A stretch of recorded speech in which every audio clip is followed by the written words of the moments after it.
the Phillies. Tomorrow you could hear it right here at 3:30 on 880 ESPN. And then you have the Yankees against the Royals. And that's a night game, and you could see it on TBS. And the man behind the microphone calling the play-by-play is our good friend, Bob Costas, who joins us right now. Bob, it's Michael, Don, and Peter. How are you today? Hey, guys. How you doing? We're doing well. Obviously, this is a series that you would say on paper benefits the Yankees, but this is not a pushover Kansas City team. Am I right? Absolutely right. And, you know, even though they lost 6 games at one point in September, they were sort of in a downturn. Vinny Pasquantino came back sooner than you might have expected, and they really missed him hitting behind Bobby Witt and in front of Sal Perez in their lineup. So they're in better shape now than when the Yankees saw them only a short time ago, earlier in September. And, you know, they blew right past the Orioles. Anything can happen in a 2 out of 3, but they blew right past them.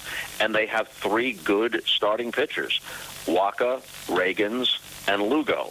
And the way the setup is with 3 off days, potentially, if it goes 5, you've got 3 off days in this series. So even though Reagans can't pitch game 1, he can pitch game 2 on Monday on 5 days rest. And if it goes the full 5, he can pitch the deciding game at Yankee Stadium on 4 days rest. Now, this format has not honored the home team in the wild card round, and it seems like they have a distinct advantage against the teams that have the quote-unquote bye. I know it's a very small sample size, Bob, but have you been able to put a finger on why that is? Not 100%, I can't, and it is, as you say, a small sample. 3 of the 4 teams under this format that have gone to the World Series have been wild card teams, and last year, of the 6 division winners, only 1 made it as far as the LCS. So that would seem to be a trend. On the other hand, if you polled every manager in the playoffs every year and every general manager and said, would you rather play in the wild card round and take the momentum if you win it, or would you rather have the bye, eliminate the possibility that you would be eliminated right there, and also get your pitching in order while the other team has to expend some of its pitching to get to that point? Every single one, every single time would take the bye. Now, you know, we're talking about the Royals are on a pushover, but I said this after the Orioles got eliminated and then the Astros got eliminated. Bob, I don't know if the Yankees could have a clearer path to the World Series. Now, saying that might be a lot of pressure on the Yankees because they haven't been there since 2009. But do you feel the same way that this is a clear path for them? Now, they've got to beat some teams that are good, but all the 3 teams that are left other than the Yankees are Central Division teams, which the Yankees have historically handled well. Historically, they've handled them well, including in the postseason. This year, they were 24-7 against the American League Central. And no disrespect to any of those teams, especially the Guardians, who won the division by a sizable margin, and they've long been an overlooked team, the best reliever in the game in Class A, a perpetually overlooked player who's always among the top 5 when you think about MVPs in Jose Ramirez and some others. So no disrespect intended, but the records of the other 4 teams in the Central were padded because they were playing 13 or 14 games against the White Sox. When you take that out of the mix, some of those teams, other than the Guardians, would have dipped below 500.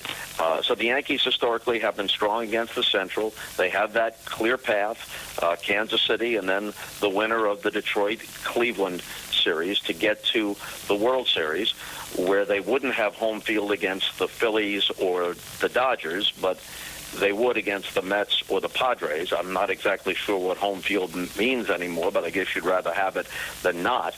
So as they roll the dice, it's always a roll of the dice, but you would say that the deck, if it's stacked at all, it's stacked slightly in the Yankees' favor, at least to get to the World Series. Bob, baseball man that you are, if someone had asked you before the 9th inning last night what you thought the Mets' odds were coming back to win that game, what would you have said?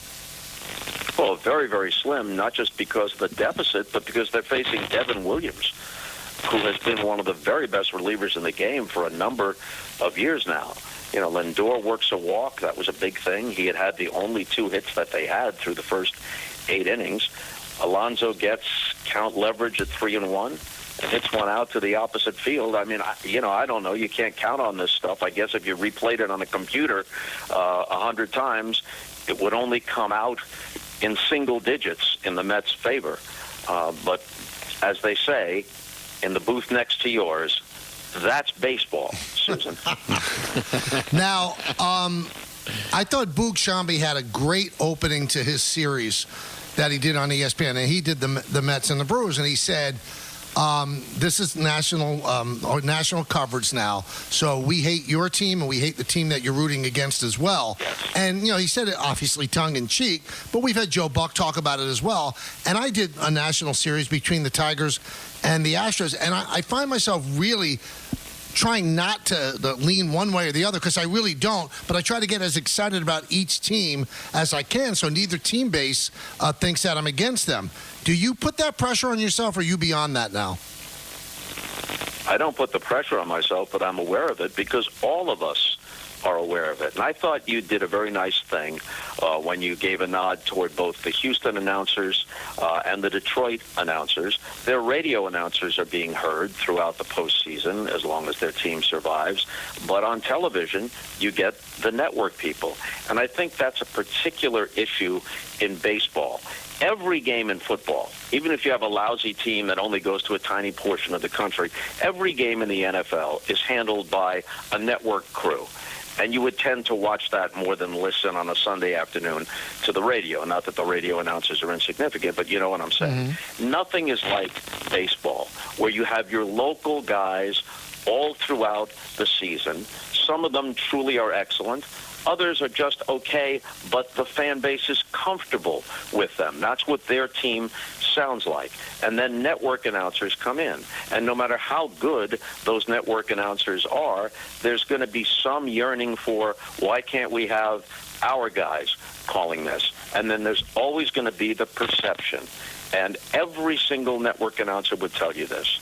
The exact same words heard by, we're talking about this series, fans in Kansas City and fans in New York, the exact same words will be interpreted as either biased against their team or insufficiently appreciative of their team.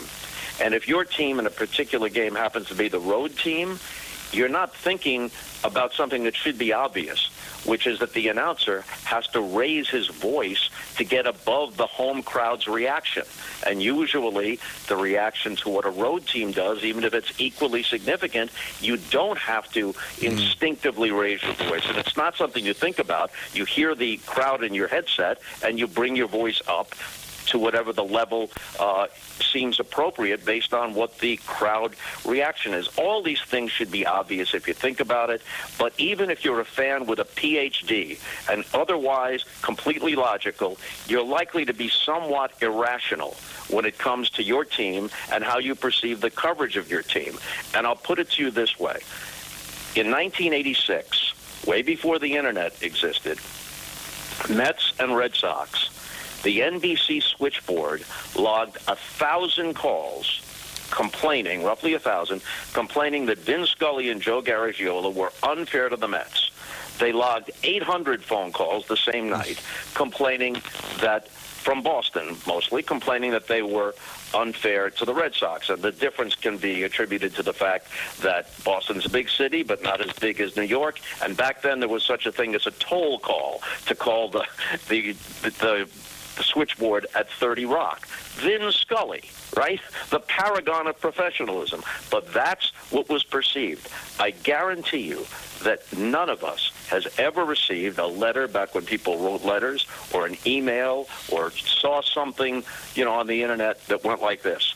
I am a fan of the Seattle Mariners. Therefore, I had no rooting interest in the series between the Yankees and the Royals, but I found so-and-so. I found Michael Kay, Bob Costas, Vin Scully, Joe Buck, whomever, to be outrageously biased and unprofessional. Not once from a disinterested fan. Never. No. Talking to Bob Costas here on the Michael Kay Show. If the numbers continue to be pedestrian in the postseason and he doesn't get a ring, Despite the numbers and the trajectory to say that Aaron Judge would be among the greatest Yankees of all time, will he be held out of that room if he doesn't do it in the postseason? No, because what he's done during the regular season is so overwhelming. But he has another chance this year, and he's likely to have several more chances in the years ahead. He's just too good, you would think, for this pattern to continue. 2022 was pretty bad for him. He did have, I think, 3 postseason home runs, but overall, he struck out about half the time, and his batting average was well below 200, and that was the season in which he had 62 home runs. But in every other respect, besides the total homers, this season is even better. So I would expect that he'll turn that trend around. Now, I don't know if you realize it. I don't know why these things pop up on social media when they do, but there's a still shot of you doing your first NFL game. And, you know, what? Yeah, you look very, very, very, very, very, very young. And was that a problem when you started your career, Bob, that you looked you look incredibly young now, knock on wood, but back then, was that something that could have potentially held you back? Well, when I started at NBC, I did some regional games for a few years, beginning when I was 24 years old for CBS. I'm not sure where this photo you're referring to came from, but when I started at NBC, Don Ohlmeyer, who then ran NBC Sports, legendary figure within sports television, called me into his office. He said, you know, we like your work. We think you have a future here. Let me ask you something. How old are you? And I said, I'm 28. He said, damn it, you look like you're 14. And then he said, how much older do you think you would look if you grew a beard? And I said, 5 years at least. And he perked up. He said, 5 years, really? I said, yeah, because that's how long it would take to grow it. Yeah, it was a game. I think it was in Detroit, a Lions game, and your color analyst was Nick Bonacani. That wasn't the first one. Okay. The first one I did, the color man was Tommy McDonald, the Hall of Fame Eagles receiver. Mm-hmm. And I think I may have done a couple with Sonny Jurgensen and some with Johnny Morris, who played for the Chicago Bears, before I got around to Nick Bonacani. But that was pretty early on, yeah. So when you do this game tomorrow, because you've done so many unbelievably big events, do you still get butterflies? Will you still get excited when the teams are announced at Yankee Stadium and the crowd is roaring? Yeah, because baseball has always meant a great deal to me. And there's less ahead of me than behind me, so you'd like to finish things up whenever that might be with an appropriate grace note. So, yeah, it matters to me. It's not just another assignment. Good stuff. What'd you think of Howie Rose's call yesterday? I'm glad you mentioned this, I thought it was fabulous. And, beyond the excitement, and I think that's what a lot of people react to, the excitement. But from the standpoint of craftsmanship, here is something that Howie always does, and he did it in that moment. He remembers that it's a radio broadcast. So many radio broadcasters of baseball these days, even those who are pretty good, they never describe a guy's stance. They don't tell you what number he wears. They don't give you the little details.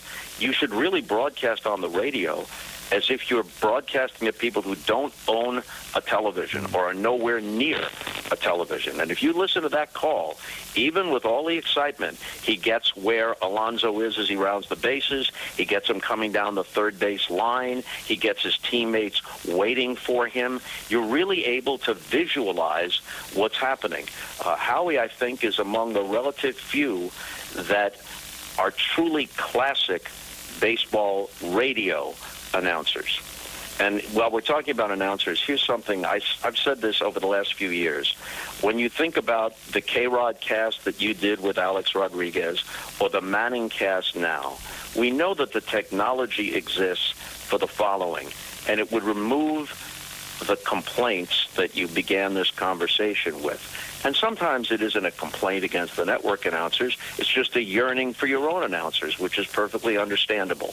As long as they could figure out a way to cobble the ratings together, and as long as the broadcast that had the local announcers had to carry the network commercials, why couldn't you just have two broadcasts? Why couldn't you just have the Met announcers and the Philly announcers, and then whichever crew is doing it on network television. And I think some people would sample all three. You know, if you don't have a rooting interest, you might be just, fiddling around with sampling all three. What would the harm be? I've always thought that, Bob, and a network executive told me, and I'm glad that you say this, a network executive told me the ego of the network announcers would not allow it. Well, I'm one network announcer who not only wouldn't be bothered by it, I advocate it. I think it should absolutely happen. Bob, did you have any initial thoughts when you heard that the NBCU NBA deal finally got done? Yeah, people started asking me about the NBA on NBC in the 90s, which was a golden era, not just the Michael Jordan and the 6 championships, not just that aspect. You think of the constellation of stars around Michael Jordan and the Dream Team in 92, and even John Tesh's Round Ball Rock that would get people psyched up. That was a golden era. I don't know if that can ever be recaptured with all the circumstances that surrounded it, but I think there's a little bit of nostalgia connected to the NBA on NBC. Great stuff. Enjoy the series. Obviously, we'll be watching very closely, and we thank you as always for coming on, Bob. See you at the ballpark tomorrow. All right. Unfortunately, Thanks a lot, I will be in the studio with the Yes Network crew, but I will be watching very closely. And by the way, I thought Bob brought up a great point with the Howie call. Mm-hmm. He doesn't just say it's gone or whatever. He brings him around the bases. He brings him home where the players are there greeting him. And a lot of radio announcers don't do that. They assume, well, maybe you're pairing it up with TV. He described everything and never lost the excitement. For the moment. It was just a terrific call. It was, and because you can't forget that your audience can't see it. You're painting the word picture, so you want to be as detailed as possible. You mentioned the egos of the national announcers, but doesn't it really just come down to this? If you've got a game, say Yankees-Royals, and they decide to give you a feed of the local announcers, and 90% of the audience is watching that, is that going to make you as a network reevaluate how much money you're paying your analyst and your play-by-play guy? Maybe they don't want that. And they probably don't want to open that Pandora's box, because I think, if you did it in football, let's say you get a giant Cowboy game, and instead of having to watch, Tony Romo do it, I listen to Carl Banks and Papa, and they look back and go, wow, only 10% of our audience was watching the national feed. Why am I paying Tony Romo $18 million? So you would think they maybe would be open to say, maybe this is a way to go. As long as you still get the rating, why would you care? Why you wouldn't care at all? But maybe it would just be humbling to the network and to those announcers to know that so few people would want to hear them. I got to tell you guys, too, last night was the first big Mets moment that I listened to the end. I was listening to Howie at the end. Uh-huh. He is truly an all-time GOAT. That was just an awesome experience. He is. Did you? Honestly, I knew the guy was super talented, but I don't have a long history. In 2015, I didn't listen to a lot of games. Last night, he was just brilliant. And also, the video that's going around, they played the call on the Met plane. And the team got up and cheered for him. Yeah. And I'm sorry. No offense to the Yankees. I guess they do things that there's no way that could happen. John Sterling made unbelievable calls. I was on the plane when they wouldn't play it over the loudspeaker. The players wouldn't give the announcers a standing. I was stunned. It's a misstep. And so heartened by it. Honestly, I think it's a misstep by the organization, unless it's not intentional. I really think baseball's, because there's so many games, and the relationship between the radio and the television announcers and the team is so special. I see it with the Giants and Kruk and Kipe. Players come and go, Michael. Managers come and go. Owners come and go. But when you have an announcer like Howie, who's been there since the 80s, and you that have been with the Yankees since the early 90s, you become part of the team to the people on the outside. And organizations should pay attention to that, because when it's all said and done, not every year can you be great. Not every year are you going to have great players and great personalities. These are the people that day in and day out are a part of your team, and more importantly, represent your team.